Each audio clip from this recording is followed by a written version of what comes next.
We know from the media that many a time, two different labels are given to the same individual for the same activity. For example, more than 60 years back, there were many Indians who were fighting for the freedom of the country.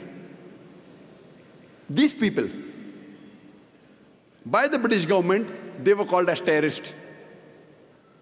But we common Indians, we call these people as freedom fighters, as patriots. Same people, same activity, but two different labels. If you agree with the view of the British government that they had the right to rule over India, then you have to call these people as terrorists. But if you agree with the view of the common Indians that Britishers came to India to do business, they have no right to rule over us, then you have to call these people as patriots, you have to call these people as freedom fighters. Same people, same activity, but two different labels. And I very often attend the media, and while having interaction with the Indian press, I asked them a question, that do you consider Bhagat Singh as a terrorist? So he said, no. I said, why? The same Western media, when they call Bhagat Singh as a terrorist, you say, no, he's not a terrorist. Why? Because you know the background of the history of India's freedom. Even I consider Bhagat Singh as not to be a terrorist. But the same Western media, today, when they call Muslims terrorists, why do you agree? Have you done research? They start to laugh.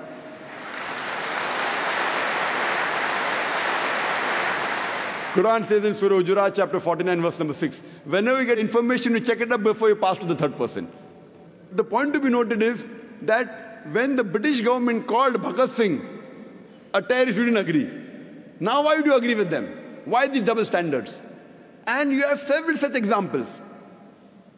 When we read the history of the American Revolution, in 1775, during the American Revolution, George Washington, he was called as the terrorist number one by the British government when the Britishers were ruling America. The Britishers called George Washington as terrorist number one.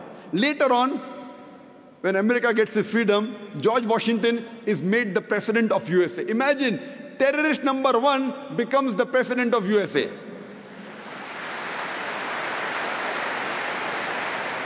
And he happens to be the godfather of all the presidents to come, including George Bush. And you find several such examples, several. You have the example of Nelson Mandela. Nelson Mandela, several decades earlier, when South Africa was ruled by the white apartheid government, Nelson Mandela was arrested and was imprisoned in Robben Islands for more than 25 years.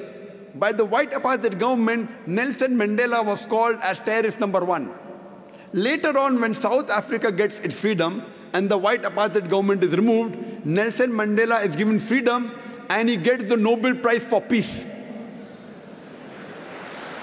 Imagine terrorist number one of the world gets the Nobel Prize for Peace. Not that he was bad and he became good. For the same activity for what he was called a terrorist, 30 years later, he gets the Nobel Prize for the same activity, Nobel Prize for Peace.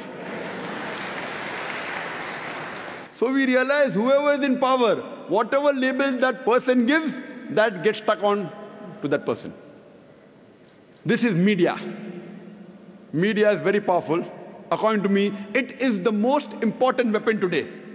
It can convert black into white, day into night, hero into a villain, villain into a hero. This is media.